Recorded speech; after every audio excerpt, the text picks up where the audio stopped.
Alors,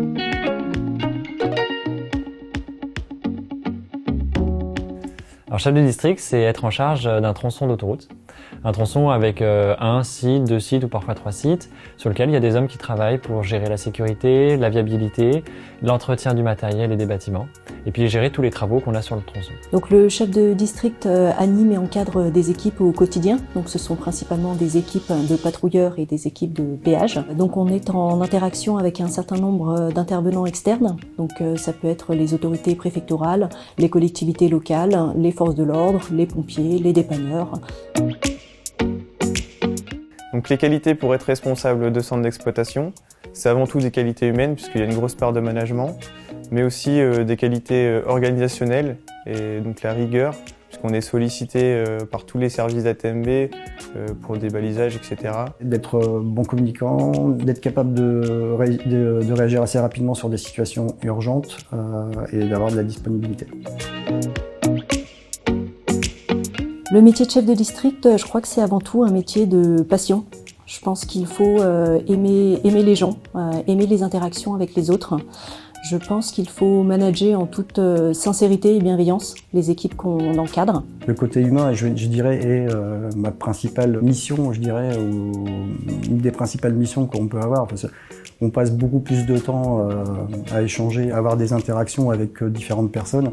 C'est une grosse partie en fait de notre activité. La journée type d'un responsable de centre d'exploitation, c'est pas mal de travail notamment sur l'organisation des équipes, mais aussi l'organisation des chantiers, donc l'optimisation des balisages, et c'est aussi beaucoup de management et beaucoup d'organisation. Je pense que mon sourire le montre, oui, j'aime mon métier. C'est un métier qui est particulièrement intéressant parce que j'ai pas une journée pareille. Une journée, je peux être avec un maire, le lendemain, je peux être avec une entreprise de BTP pour gérer des travaux, le surlendemain, je peux être avec mes équipes pour gérer l'organisation d'une activité, je ne sais laquelle. C'est passionnant parce que c'est varié. Ma première des victoires du quotidien, en fait, c'est que tous les soirs, en fait, quand les agents rentrent, c'est que la journée s'est bien passée. On a géré tout ce qu'on pouvait retrouver comme danger sur l'autoroute. Tout le monde rentre en vie et ça, c'est ma principale satisfaction.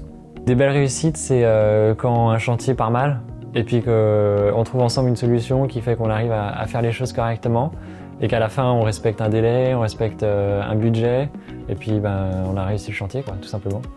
Alors j'ai découvert les métiers de l'autoroute lorsque j'ai fait mon master. Donc j'ai fait un master management des risques industriels et environnementaux en alternance pendant 2 ans. Et donc à la fin de mes études, je suis rentré chez ATMB en tant que chargé de mission santé-sécurité. Donc c'est un poste que j'ai occupé pendant 3 ans. Et ensuite, du coup là depuis 1 an, je suis responsable de centre d'exploitation à l'Oise. Il n'y a pas de parcours classique pour être responsable de centre d'exploitation. On peut très bien, on va dire, venir plutôt des travaux, la maîtrise d'œuvre, etc. Ou aussi bien, comme moi, un parcours plutôt axé sécurité, santé-sécurité. Il n'y a pas de profil type, quoi.